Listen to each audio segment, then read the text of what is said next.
नमस्कार दोस्तों। जैसा कि आपको पता है, हम लोग सप्ताह के 5 दिन सोमवार से शुक्रवार तक प्रतिदिन अति महत्वपूर्ण 50 प्रश्नों का जो डिस्कशन करते हैं, जो कि आने वाले हर एक एग्ज़ाम में जो अति महत्वपूर्ण साबित होने वाला है।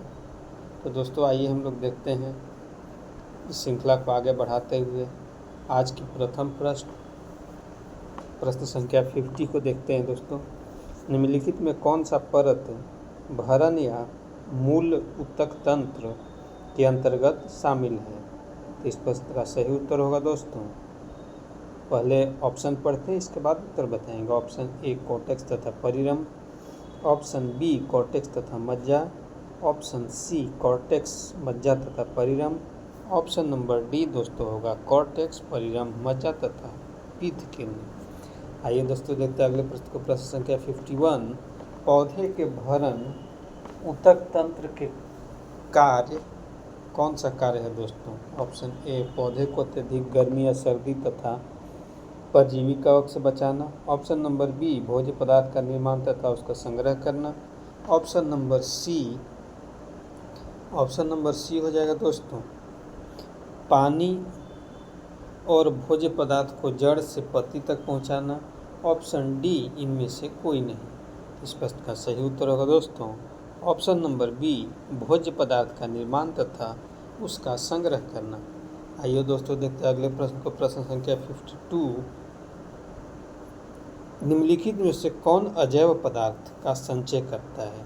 Option A chloroplast, option B idioplast, option C phragmoplast, option D इनमें से सभी। इस प्रश्न का सही उत्तर होगा दोस्तों ऑप्शन नंबर बी इडियोप्लास्ट। अगला प्रश्न है दोस्तों प्रश्न संख्या 53, वह सम्मोहन बंडल जिनमें जाइलम के दोनों ओर फ्लोएम पाया जाता है उसको क्या कहते हैं? ऑप्शन ए अरियल, option B collateral, option C bicollateral, option D amphicribral. इस प्रश्न का सही उत्तर होगा दोस्तों option number C bicollateral. अगला प्रश्न है दोस्तों प्रश्न संख्या 54, अरीय सम्मोहन बंडल कहाँ पाए जाते हैं? ऑप्शन ए एक बीजपत्री पौधे के जड़ों में, ऑप्शन बी द्विबीजपत्री के तनों में, ऑप्शन सी एक बीजपत्री पौधे के तनों में, ऑप्शन डी इनमें से कोई नहीं। तो इस प्रश्न का सही उत्तर होगा दोस्तों ऑप्शन नंबर ए एक बीजपत्री पौधे के जड़ों में। आइए दोस्तों देखते हैं अगले प्रश्न को। प्रश्न संख्या 55, पौधे के स्टील परत में शामिल होता है, क्या शामिल होता है दोस्तों? ए परिरंभ, बी परिरंभ तथा मूल रोम, परिरंभ तथा सम्मोहन मूल, सी परिरंभ सम्मोहन पूल तथा मज्जा, डी इनमें से कोई नहीं। इस प्रश्न का सही उत्तर होगा दोस्तों ऑप्शन नंबर सी परिरंभ सम्मोहन पूल तथा मज्जा। आइए देखते हैं अगले प्रश्न को। प्रश्न संख्या 56, एक वृक्ष की आयु का पता किसके द्वारा लगाया जा सकता है? इसकी ऊंचाई मापकर, या बी जो है वार्षिक वलय की गिनती कर, सी शाखाओं का संख्या गिनकर, या डी आयु मापने की कोई तरीका। इस प्रश्न का उत्तर दोस्तों आप कमेंट बॉक्स में दीजिएगा, क्योंकि यह जो प्रश्न है दोस्तों एक नहीं कई हजार बार लगभग जो वैसे प्रश्न पत्र जो सामान्य अध्ययन के प्रश्न पत्र होते हैं लगभग ये प्रश्न दोस्तों पूछा ही गया है। इस प्रश्न का दोस्तों उत्तर आप कमेंट बॉक्स में कमेंट करके बताइएगा। अगला प्रश्न दोस्तों अगला प्रश्न है प्रश्न संख्या 57, वार्षिक वलय या वृद्धि वलय में शामिल होता है, कौन सा शामिल होता है? केवल वसंत गांठ, केवल शरद गांठ, वसंत तथा शरद गांठ दोनों, और डी ऑप्शन है इनमें से कोई नहीं। इस प्रश्न का सही उत्तर होगा वसंत काष्ठ तथा शरद काष्ठ। आइए देखते हैं अगले प्रश्न को। प्रश्न संख्या 58, निम्नलिखित में किसकी सक्रियता के कारण वृद्धि वलय बनती है? ऑप्शन ए अंतःरंभीय धाकी, ऑप्शन बी अंतविष्ठाय धाकी, ऑप्शन सी बाह्यरंभीय धाकी, ऑप्शन डी प्राथमिक धाकी। इस प्रश्न का सही उत्तर होगा ऑप्शन नंबर ए अंतःरंभीय धाकी। आइए देखते हैं अगले प्रश्न को। प्रश्न संख्या 59, एक वृक्ष के पुराने तने की अनुप्रस्थ काट में 50 वार्षिक वलय मिलते हैं। वृक्ष की आयु कितनी होगी? इस प्रश्न का सही उत्तर होगा ऑप्शन नंबर सी 50 वर्ष। आइए देखते हैं अगले प्रश्न को। प्रश्न संख्या 16। समुद्र के किनारे उगने वाले वृक्षों में वार्षिक वलय नहीं होता है, इसका कारण क्या होता है? जलवायु भिन्नता है, या बी भूमि बलुई होती है, इसके कारण नहीं होता है, या सी वायुमंडल में प्रचुर नमी होती है, इसके कारण नहीं होता है, या डी स्पष्ट जलवायु भिन्नता नहीं होती है, इसके कारण नहीं होता है। इस प्रश्न का सही उत्तर होगा ऑप्शन नंबर डी, स्पष्ट जलवायु भिन्नता के नहीं होती, इसी के कारण। आइए देखते हैं अगले प्रश्न को। प्रश्न संख्या 61। पुराने पेड़ को जब काटा जाता है तो बीच का केंद्रीय भाग जो मजबूत, घना तथा गहरे कत्थई रंग का होता है, उसको क्या कहते हैं? उसको कहते हैं ए हृदय काष्ठ, बी ड्यूरामेन, सी सारिल तथा डी इनमें से सभी। इस प्रश्न का सही उत्तर होगा डी इनमें से सभी। आइए दोस्तों देखते हैं अगले प्रश्न को। प्रश्न संख्या 62। प्रश्न संख्या 62 में क्या कहता है? निम्नलिखित कथनों पर विचार कीजिए। हृदय काष्ठ के सभी कोशिकाएं क्या मृत होती हैं? और दूसरा ऑप्शन क्या कह रहा है? रस काष्ठ के कुछ कोशिकाएं जीवित तथा कुछ मृत होती हैं। इस प्रश्न का सही उत्तर होगा ए तथा बी दोनों सही है, इसलिए ऑप्शन नंबर सी 1 तथा 2 दोनों। आइए देखते हैं अगले प्रश्न को। प्रश्न संख्या 63। यह प्रश्न दोस्तों बहुत मज़ेदार प्रश्न है। आइए देखिए इसको। यदि सन 2000 में एक वृक्ष में एक साइन बोर्ड की कील भूमि से 7 फीट ऊंचाई पर लगाई गई है, सन 2021 में वह कील कितनी ऊंची होगी यदि वृक्ष प्रतिवर्ष 5 इंच लंबाई में बढ़ता है?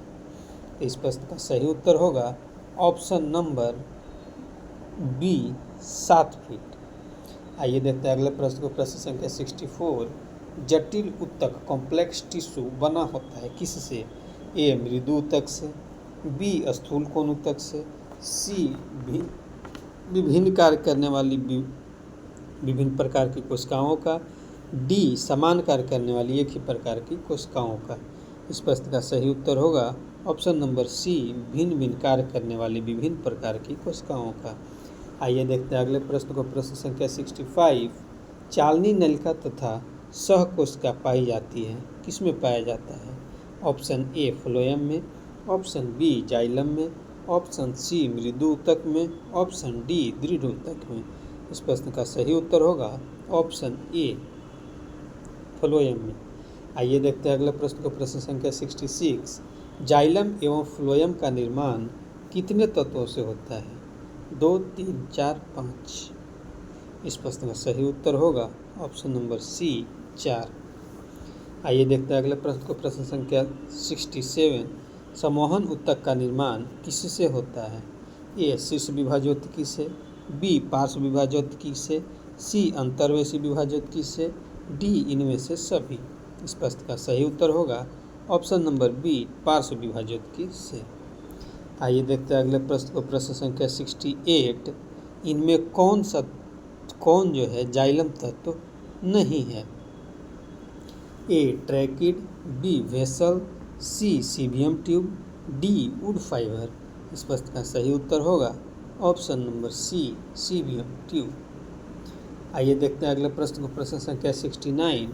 फ्लोएम का एक परिपक्व चालनी नलिका वाहिका से भिन्न होता है, कैसे भिन्न होता है? ए कोशिका द्रव के अभाव में, बी मृत होने के कारण, सी क्रियात्मक केंद्र के अभाव में, डी लिग्निन युक्त भित्ति स्थूलन की उपस्थिति के कारण। इस प्रश्न का सही उत्तर होगा ऑप्शन नंबर सी क्रियात्मक केंद्र के अभाव। आइए देखते हैं अगले प्रश्न को। प्रश्न संख्या 70। जाइलम का कौन सा तत्व मुख्य रूप से जल तथा खनिज लवण के परिवहन का कार्य करती है? ऑप्शन ए वाहिनिकाएँ, ऑप्शन बी वाहिकाएँ, ऑप्शन सी जाइलम तंतु, ऑप्शन डी ए तथा बी दोनों।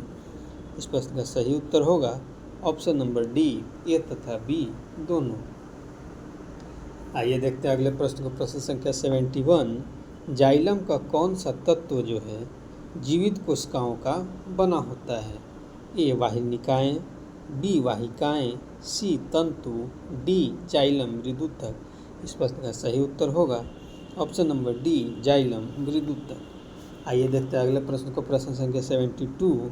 फ्लोएम का कौन सा तत्व मृत कोशिकाओं का बना होता है? ए चालनी नलिका, बी सहकोशिका, सी ब्लास्ट तंतु, D phloem parenchyma.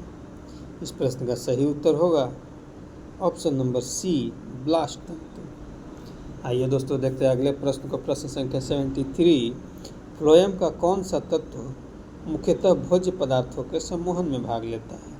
Option A चालनी नलिका, ऑप्शन बी सहकोशिका, ऑप्शन सी ब्लास्ट तंतु, ऑप्शन डी फ्लोएम पैरेन्काइमा।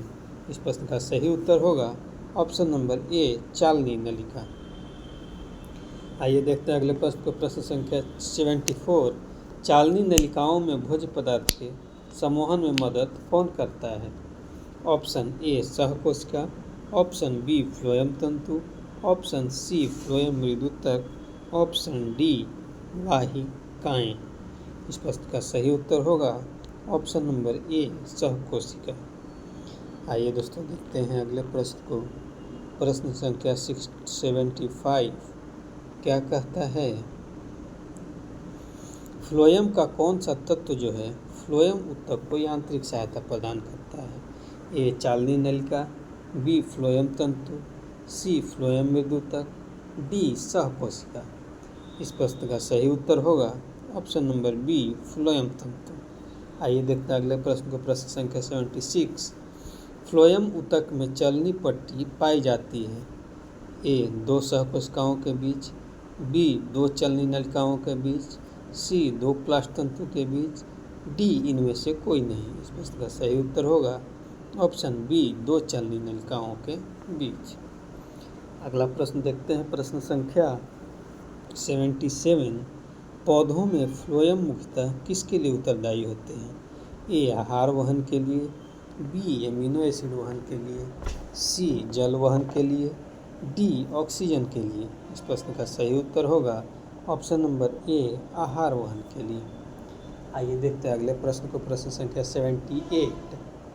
पौधों में जाइलम मुख्यतः जिम्मेवार होता है किसके लिए? ए ऑक्सीजन वहन के लिए, बी एमिनो एसिड के लिए, सी आहार वहन के लिए, डी जल वहन के लिए। इस प्रश्न का सही उत्तर होगा दोस्तों डी जल वहन के लिए। आइए देखते हैं अगले प्रश्न को। प्रश्न संख्या 79। शाखाओं से पत्तियों किन कारण से झड़ जाती है? ए वायुमंडलीय तापमान में गिरावट के कारण, बी अपना जीवन काल पूर्ण करने से, सी दैनिक काल के छोटा हो जाने से, डी कॉर्क के बाहर विलगन परत बन जाने से। इस प्रश्न का सही उत्तर होगा दोस्तों ऑप्शन नंबर डी कॉर्क के बाहर विलगन परत बन जाने से। आइए देखते हैं अगला प्रश्न। तो प्रश्न संख्या 80। निम्नलिखित में से किस एक भारतीय वैज्ञानिक ने पादपों में जल की लंबी दूरी के अभिगमन का सिद्धांत प्रस्तुत किया? ऑप्शन ए पी महेश्वरी ने, ऑप्शन बी जेसी बोस ने, ऑप्शन सी बीरबल साहनी ने, ऑप्शन डी एन.एस. परिहार ने। इस प्रश्न का सही उत्तर होगा दोस्तों ऑप्शन नंबर बी जेसी बोस ने। आइए देखते हैं अगले प्रश्न को। प्रश्न संख्या दोस्तों 81। निम्नलिखित में किस प्रकार के ऊतक जो है शरीर की सुरक्षा कवच का कार्य करते हैं? ऑप्शन नंबर ए उपकला, बी संयोजी, सी पेशी तथा डी तंत्रिका ऊतक। इस प्रश्न का सही उत्तर होगा दोस्तों ऑप्शन नंबर ए उपकला। आइए देखते हैं अगले प्रश्न को। प्रश्न संख्या 82। निम्नलिखित में कौन सा ऊतक घाव भरने में सहायक होता है? ए तंत्रिका ऊतक, बी पेशी ऊतक, सी संयोजी ऊतक, डी उपकला ऊतक। इस प्रश्न का सही उत्तर होगा दोस्तों ऑप्शन नंबर डी उपकला ऊतक। आइए देखते हैं अगले प्रश्न। प्रश्न संख्या 83। निम्नलिखित में कौन सा ऊतक लार ग्रंथि तथा श्वेत ग्रंथि में पाया जाता है? ए सल्की एपिथेलियम, बी पक्ष्मल epithelium, C cuboidal epithelium, D areolar ऊतक। इस प्रश्न का सही उत्तर होगा option number C cuboidal epithelium. आइए देखते हैं अगले प्रश्न को। प्रश्न संख्या 84। अंगों को विसरण, श्रवण तथा अवशोषण में कौन सा ऊतक मदद करता है? ऑप्शन ए संयोजी ऊतक, ऑप्शन बी एपिथेलियम ऊतक, ऑप्शन सी तंत्रिका ऊतक, ऑप्शन डी पेशी ऊतक। इस प्रश्न का सही उत्तर होगा ऑप्शन बी एपिथेलियम ऊतक। प्रश्न संख्या 85, त्वचा की बाहरी सतह निर्मित होती है, किससे निर्मित होती है? ए सल्की एपिथेलियम से, बी स्तरित सल्की एपिथेलियम से, सी स्तंभाकार एपिथेलियम से, डी क्यूबॉइडल एपिथेलियम से। इस प्रश्न का सही उत्तर होगा दोस्तों ए सल्की एपिथेलियम से। आइए देखते हैं अगले प्रश्न को। प्रश्न संख्या 86, निम्नलिखित में किस एपिथेलियम ऊतक कोशिकाओं में रसांकुर तथा सीलिया पाए जाते हैं? ऑप्शन ए सल्की, ऑप्शन बी स्तंभाकार, option C cuboidal, option D पक्षमल। इस प्रश्न का सही उत्तर होगा 86 का बी स्तंभमल। आइए दोस्तों देखते हैं अगले प्रश्न को। प्रश्न संख्या 87, दोस्तों आप लोग कमेंट बॉक्स में कमेंट करके बताइएगा कि जो सीरीज़ है दोस्तों कैसा लग रहा है। अगर अच्छा लग रहा है तो ठीक है, और अगर अच्छा नहीं लग रहा है दोस्तों तो इसमें क्या सुधार करने की आवश्यकता है, हमें ज़रूर गाइड कीजिएगा। ये देखते हैं अगले प्रश्न को। प्रश्न संख्या 87, निम्नलिखित कथनों पर विचार कीजिए। एपिथेलियम ऊतक में कोशिकाओं की संख्या कम होती है तथा अंतराकोशिकीय स्थान ज़्यादा होता है। गलत। संयोजी ऊतक में अंतराकोशिकीय पदार्थ नहीं पाए जाते हैं, इनकी कोशिकाएं एक दूसरे के करीब सटी होती हैं। गलत। इस प्रश्न का सही उत्तर होगा दोस्तों ऑप्शन नंबर डी, न तो एक और न ही दो। ये देखते हैं अगले प्रश्न। प्रश्न संख्या 88, सल्की एपिथेलियम ऊतक का प्रमुख कार्य क्या है? ए उत्सर्जन में मदद करना, बी जनन में मदद करना, सी सुरक्षा करना, एवं डी इनमें से कोई नहीं। इस प्रश्न का सही उत्तर होगा ऑप्शन नंबर सी सुरक्षा करना।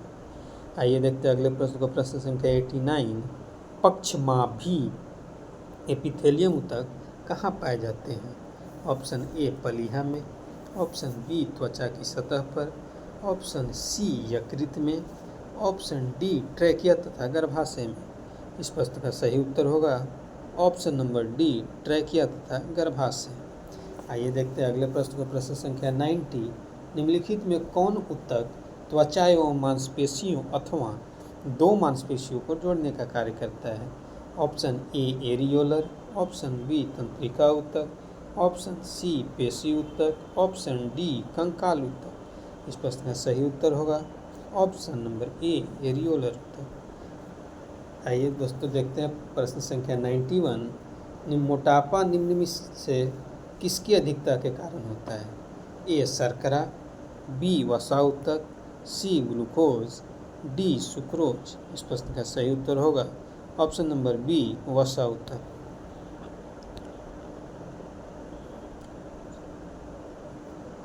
आइए देखते हैं प्रश्न संख्या 92, निम्नलिखित में से कौन एक शरीर को गर्म रखने हेतु उत्तरदायी होता है? ऑप्शन ए रोम, ऑप्शन बी संयोजी ऊतक, ऑप्शन सी वसामय ऊतक, ऑप्शन डी श्वेत ग्रंथि। इस प्रश्न का सही उत्तर होगा दोस्तों ऑप्शन नंबर सी वसामय ऊतक। ऊँट का कुबड़ किस ऊतक का बना होता है? ऑप्शन ए उपास्थि ऊतक का, ऑप्शन बी पेशीय ऊतक का, ऑप्शन सी कंकालीय ऊतक का, ऑप्शन डी वसामय ऊतक का। इस प्रश्न का सही उत्तर होगा ऑप्शन नंबर डी वसामय ऊतक का। आइए देखते हैं अगले प्रश्न को। प्रश्न संख्या 94, निम्नलिखित में किस ऊतक की कोशिकाओं में वसा की बूंद भरी होती है? ए श्वेत तंतु में, बी प्लाज्मा कोशिकाओं में, सी पीली तंतु में, डी वसा संयोजी ऊतक में। इस प्रश्न का सही उत्तर होगा ऑप्शन नंबर डी वसा संयोजी ऊतक। आइए देखते हैं अगले प्रश्न को। प्रश्न संख्या 95, निम्नलिखित में ऊतक कौन है?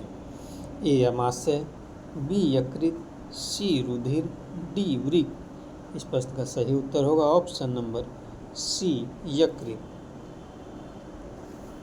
माफ कीजिएगा दोस्तों, इस प्रश्न का सही उत्तर होगा ऑप्शन नंबर बी लसिका। निम्नलिखित में से कौन ऊतक का उदाहरण है? ऑप्शन नंबर बी दोस्तों लसिका। माफ कीजिएगा, हमने गलती से इस प्रश्न का उत्तर सी बता दिया है, क्योंकि सी नहीं है बी है। आइए देखते हैं अगले प्रश्न को। प्रश्न संख्या 97, निम्नलिखित में कौन संयोजी ऊतक है? ए अस्थि, बी उपास्थि, सी लिगामेंट। इस प्रश्न का सही उत्तर होगा ऑप्शन नंबर डी, इनमें से सभी। आइए देखते हैं अगले प्रश्न को। प्रश्न संख्या 98, निम्नलिखित में से कौन एक शरीर को गर्म रखने हेतु उत्तरदायी है? ऑप्शन ए श्वेत ग्रंथि, ऑप्शन बी संयोजी ऊतक, ऑप्शन सी वसामय ऊतक, ऑप्शन डी रोम। इस प्रश्न का सही उत्तर होगा दोस्तों ऑप्शन नंबर सी वसामय ऊतक। आइए देखते हैं अगले प्रश्न को। प्रश्न संख्या 99, श्वेत ऊतक तथा पीला तंतु। श्वेत तथा पीला तंतु पाए जाते हैं, कहाँ पाए जाते हैं? ऑप्शन नंबर ए उपकला ऊतक में, ऑप्शन नंबर बी एरियोलर ऊतक में, ऑप्शन नंबर सी तरल ऊतक में, ऑप्शन नंबर डी पेशी ऊतक में। इस प्रश्न का सही उत्तर होगा दोस्तों ऑप्शन नंबर बी एरियोलर ऊतक में। आइए देखते हैं अगले प्रश्न को। प्रश्न संख्या 100, कॉन्ड्रिन नामक प्रोटीन कहाँ पाया जाता है? इसका तो होगा उपास्थि में। क्या ऑप्शन पढ़ना है दोस्तों? ए अस्थि, बी उपास्थि, सी उपकला, डी रुधिर। इस प्रश्न का सही उत्तर होगा दोस्तों ऑप्शन बी उपास्थि। दोस्तों जो हमने एक प्रश्न छोड़ा है कमेंट बॉक्स में कमेंट करने के लिए, इस प्रश्न का जो कमेंट बॉक्स में दोस्तों ज़रूर उत्तर दीजिएगा। और इस वीडियो को देखने के बाद अगर आपको फ़ायदा हो रहा है या आपको अच्छा लग रहा है, लाइक, सब्सक्राइब और शेयर कीजिएगा, जिससे हमारी मनोबल बढ़ती है और हम आपके लिए और ज़्यादा से ज़्यादा तन मन लगा करके वीडियो बनाएंगे। धन्यवाद दोस्तों।